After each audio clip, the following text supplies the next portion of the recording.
Assalamualaikum warahmatullahi wabarakatuh. Perkenalkan, nama saya Kartika. Saya dari jurusan Sastra Inggris semester 5. Hari ini saya mau membahas materi tentang bunyi bahasa dan tata bunyi bahasa. Bunyi bahasa disebut dengan fon adalah satuan bunyi yang dihasilkan oleh alat ucap. Dalam fonologi, bunyi bahasa diamati sebagai fonem. Bunyi bahasa diklasifikasikan atas vokal, konsonan, dan juga semivokal. Semivokal adalah bunyi bahasa yang memiliki ciri vokal maupun konsonan, memiliki sedikit geseran dan tidak muncul sebagai inti suku kata. Manusia menghasilkan bunyi bahasa dengan adanya alat ucap.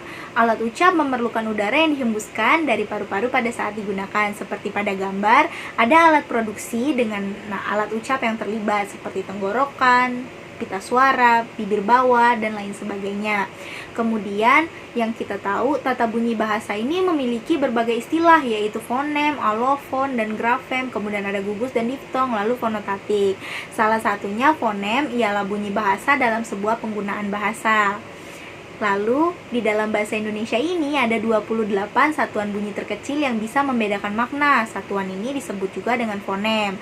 Ada 6 buah fonem vokal dan ada 22 buah fonem konsonan. Di 6 fonem vokal ada A, I, U, E dengan tanda atas, dan O.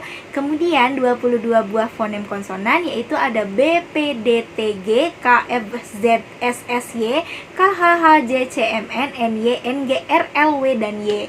Fonem-fonem ini tidak bisa berdiri sendiri dan terlepas dari yang lain. Jika fonem-fonem ini bersatu, maka akan menjadi kesatuan bunyi yang lebih besar. Jika menyatu, maka disebut dengan suku kata atau kesatuan kata. Lalu ada kualitas vokal yang ditentukan oleh 1. Tinggi rendahnya posisi lidah. Yang kedua, bagian lidah yang dinaik turunkan. Dan 3, ada bentuk bibir. Berdasarkan tinggi rendahnya lidah yang dinaik turunkan, vokal dibagi menjadi 3 bagian, yaitu ada vokal depan, tengah, dan rendah.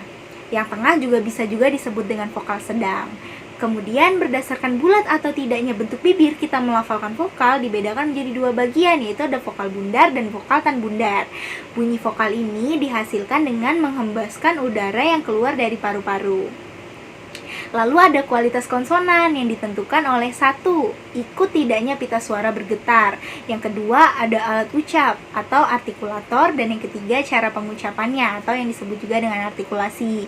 Umumnya konsonan ini ditulis dengan 1 huruf atau kita sebut dengan monograf, seperti huruf B, C, D, dan seterusnya. Tapi ada juga konsonan yang ditulis dengan 2 huruf atau kita sebut dengan digraf, seperti NG, NY, KH, kemudian SY. Contohnya nganga dari huruf NG yang kita juga sebut dengan huruf eng. Kemudian ada khasiat dari huruf KH dan syarat dari huruf SY.